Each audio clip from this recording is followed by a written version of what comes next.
Hi everyone, and welcome to the new episode of Entrepreneurship Lab.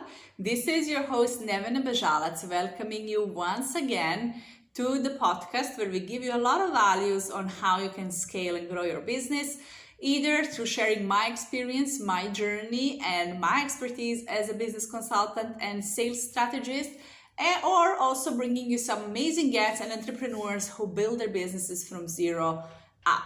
So I hope you're ready to learn something new today, and I'm going to be talking today and sharing with you my expertise on some very interesting topic and something that I know for sure is going to benefit your business massively.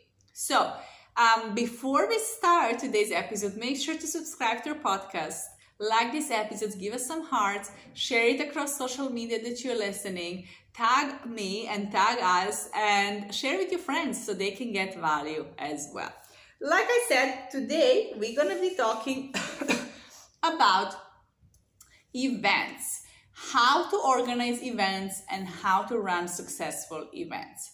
Now, some of you are in different industries: food industry, accounting and finance, jewelry, fitness industry, coaching industry, right? So no matter what industry you are in one of my episodes I talk about position yourself as an authority, and I share that one of the good ways to be visible is to organize events or speak at the events. And today I want to share a couple of tips how you can successfully do your events organically and get a lot of people, and some tricks I use to fill my room or my events where we had from 50, 100 to 500 people, and soon we're going to do a couple of thousands as well. So events are a very powerful tool, and I want you to really start thinking about it seriously, because when you organize event as a company, even if you're, let's say, in a food industry and you sell cookies, right, or nuts, if you start organizing event, guess what you're doing? You're branding yourself, you're marketing your brand as an organizer of an event.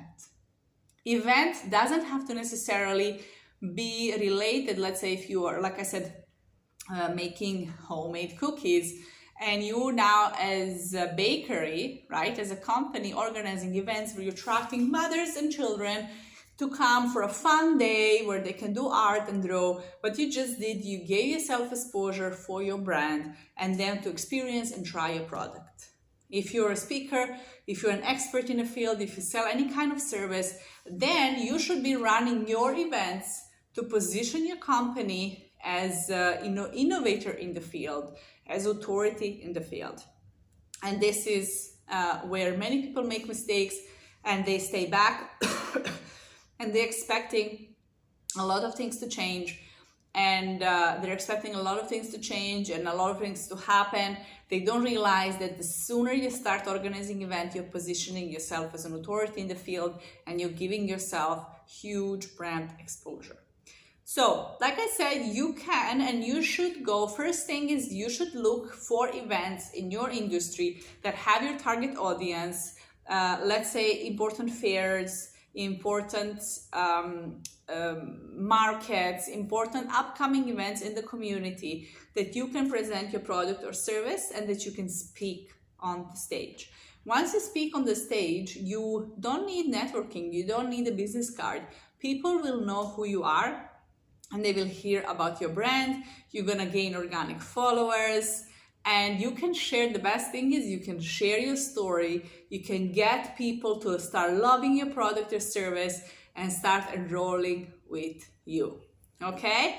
So first thing for today that I want you to do is I want you to research upcoming events and see how you can participate in them and how you can speak on some of those events and present your story and your brand and your product and services. So that's the first part. Now, second part, where I'm going to stay a little bit longer, is about organizing events yourself. So you want to be an organizer, like I said, and there are different types of events. First, you have online events and you have offline events.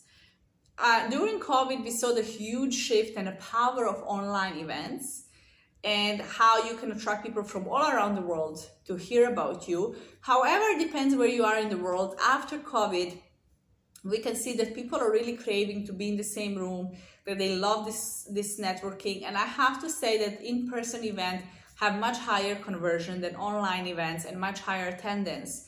No matter how they seem time consuming and everything, people just want to meet other people. And once you're there and you can exchange energy and you can, talk with them a little bit, they're gonna feel like they know you, and it's gonna be so much easier to sell your products and services afterwards because you're building the relationship. If you know me as a sales strategist, I always talk that sales are relationship business. You have to build a relationship with people to build the trust so they can buy from you. Okay, so if you're organizing either online or offline events, first thing you need is a topic. It's a reason behind this event. It can be a workshop, it can be a speaking event, it can be an event where you're just gonna attract people and have the banners about your product or your service and have them to try it. Like I mentioned, if you're selling cookies, for example, healthy version of cookies, and you want to attract mothers with children who are your end users and your target audience, you can create an art day or a fun day for children somewhere in your area and have that on repeat in different parts of town or city you're living in, and organize those things to give yourself the exposure. You need to always be in front of new people. You need to be prospecting. Obscurity is killing your business. Your business is dying because you're not in front of enough people. So we have to put you in front of a lot of people. So first thing is the topic of the event, the reason behind the event. Is it a fun day? Is it a workshop? Who is it for? And so on. Second thing you have to decide, is it a free or a paid event? Now, I run both. It all depends on your goal. I would always say I would rather have a free event as a sales consultant, which I do, and have 50 to 100 people easily, organically, because it's a free event, convert 2 to 3 clients easily, okay? Because your conversion should be between 10 to 20%. And then get my return on investment because I have high ticket service. Right? Or if you're selling products, people can come for free and then buy and try your products. Of course, when organizing events, you're gonna have certain expenses. Maybe you're booking a hotel, you have to provide food, beverages, whatever it is. But you have to decide, is this a free event or a paid event? Sometimes it's better to have a paid event so you attract only specific type of people. If you throw a huge event somewhere and you don't want to attract people who cannot, for example, afford $50 entrance, because that's not your target audience. You want the audience that you know can and will be willing to spend and invest their money in your product or service. So you're automatically repelling those who cannot, and then you're attracting those who can pay, because marketing is all about that. So that's the first thing. You decide on the topic, you decide it's the free or paid event. Then you have to decide on duration of the event. Is it going to be 1 hour or 2 hour event? Is it going to be half day event, full day, or maybe 2, 3, 4, 5 day event? There are workshops where we teach businesses for 4 days straight, since morning till evening. We go in a hotel, we travel, and we really train them. They pay for that, but they get an incredible training, an incredible value, right? Sometimes we can charge, or we can do a 2-hour workshops or 4-hour workshops. So it really depends, but you can play around and try different things and implement all of these different things. It doesn't have to be always 1-hour workshop. It can be a 4-day workshop, or you can start doing 7-day retreats, right, for your customers and clients. So duration of the event is important because it's gonna help you market it. You have to know who is this for, how long it's gonna take, and who are you attracting. Now, I have to share from experience, both things work. Sometimes we can sell and have a program, let's say, of 6 weeks or 12 weeks, and people like the idea of joining once a week. Sometimes, on the other hand, people like to have quick results. So what they want and need is to come for 2 days, full day, get as much information, go and implement, because they don't have 6 weeks. For example, when we travel in different countries, we do 4 or 5 day full day training. People pay, but we give them so much value, implementation, and so on, because we are in that country for a couple of days, me and my team, when we work together. So we're in that country for a couple of days. People also like it because they're there, they can put just a couple of days time, they get all the value, and everyone are happy. So decide on the duration and try different types of the events. And then fourth thing, actually, you have to choose a venue.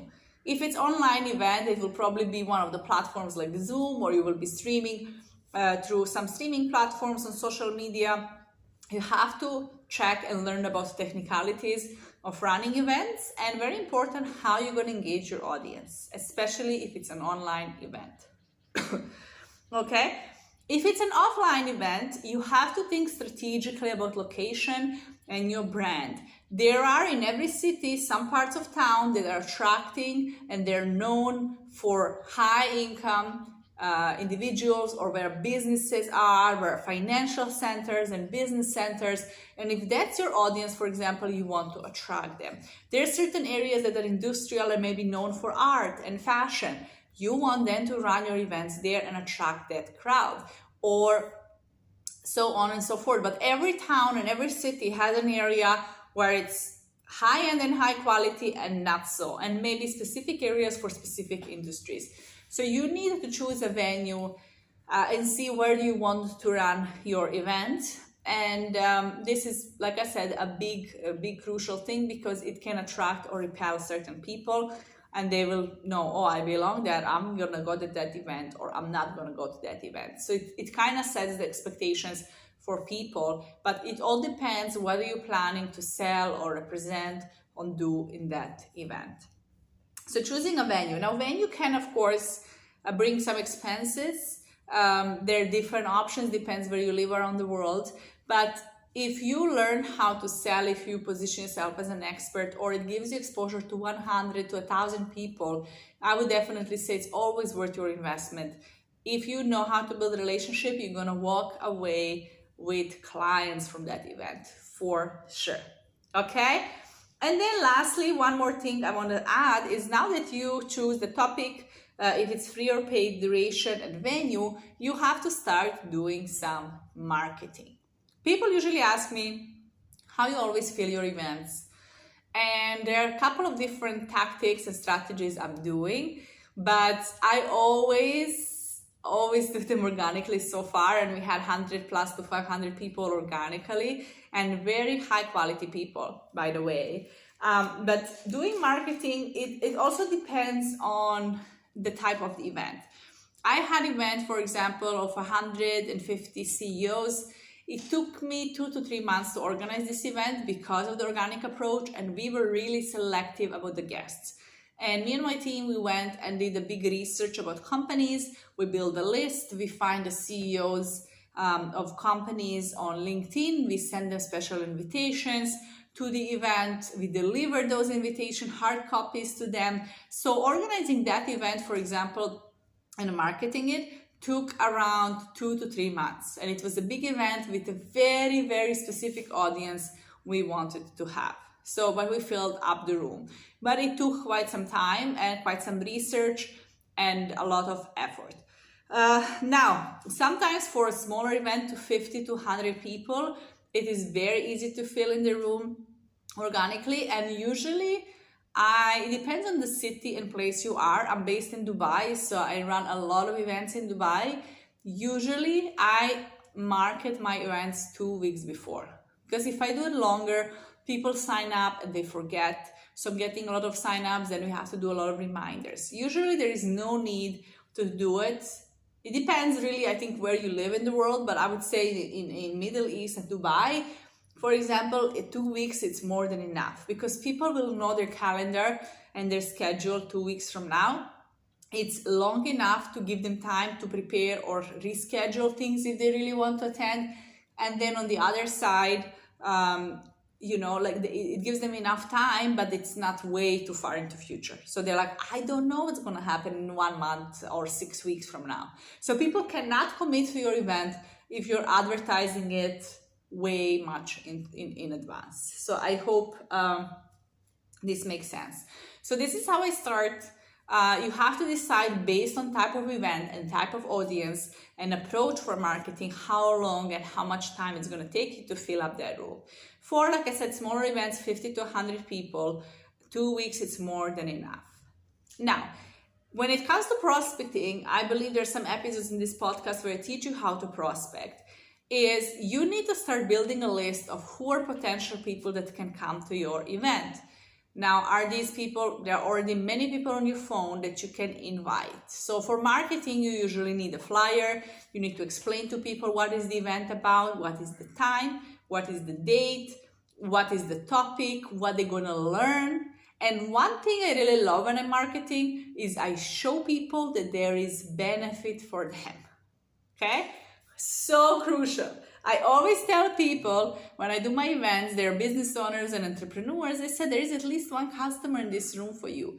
So you come to my event, you will also get clients if you know how to convert a stranger to a paying customer. Now this is up to your skills. If you don't know, then you have to come to one of my trainings or consult and work with me. So you learn how to do those things.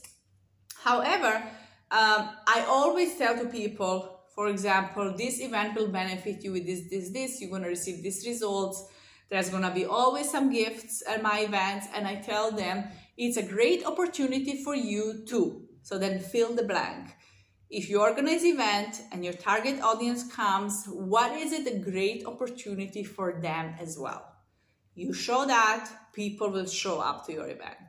That's, let's say, a big secret. I don't think it's a secret. It should be logical, but as they say, common sense, it's not always common. So I'm sharing this with you now, okay? So marketing your events, very, very important. And yes, we want to do it in that way. So you start with the list that you have, the contacts you have. You start asking your friends, your colleagues to share your event on social media. You start sharing it on social media. If you're doing email marketing, you should then definitely invite people who are your email subscribers and so on and so forth, and start organically getting those people. I love using social media in different ways, from Facebook groups, getting connected with other people. Opportunities are so many, and there are different platforms like Meetup, Eventbrite, where you can advertise your events, create your events. So a lot of people who don't know about you and they're looking for specific events, they're gonna come to you. So marketing it, you can also pay advertisement, pay leads, marketing to get leads and people to sign up. If you do that, I would definitely say make sure you have a paid event, because right now the advertisement on social media brings a lot of visibility, but not necessarily the right people. So you then, if you are investing in paying for paid marketing, I would definitely say make sure there is a ticket you're selling, and then for that ticket you attract the right people. So you don't want just anyone to come to your event because it's free, for example. Another and last important thing I want you to check based on your location, on your city, and this can easily be done usually with hotels. When you book hotels for event, it's legal requirement. Is your company licensed? Is it allowed to organize event? What does it take? Or is there a certain fee or permit you have to pay? And like I said, usually hotels take care of this. So they're going to send you a document to sign, and they apply usually around the world where you are, they apply for permit for you to hold that event as your company with legal authorities like police and authorities, media that are making sure that everything is legal, and you simply have to pay that fee and get that permit. Sometimes it's even free, but the hotel, you have to sign it and they apply for that permit for you. This is something, if you're traveling around the world and you're organizing events, you need to check and you need to get and do it. But you can simply ask the hotel and the venue you're booking, hey, what do we need locally there to get that permit and organize events, so we make sure everything is done legally. I'm going to wrap it up here. and leave you with a huge homework, and that's to first get on stage and speak on other people's events, and then next one, start running your events. Create system around organizing your events. Start filling the room at least once a month. It's going to get you a lot of visibility, a lot of value, a lot of new customers and clients, and just build different ideas of what different type of events you can organize, and then just go and do them. All right, it's a huge homework, but I know it's gonna help you take your business to the next level. So once again, make sure to subscribe to the podcast if you haven't. Give us some like and hearts, share it with others, tag us on social media that you're listening and you love this episode so others can see and benefit as well. Thank you so much for listening. I'm very grateful you are here, and I will see you in the next episode.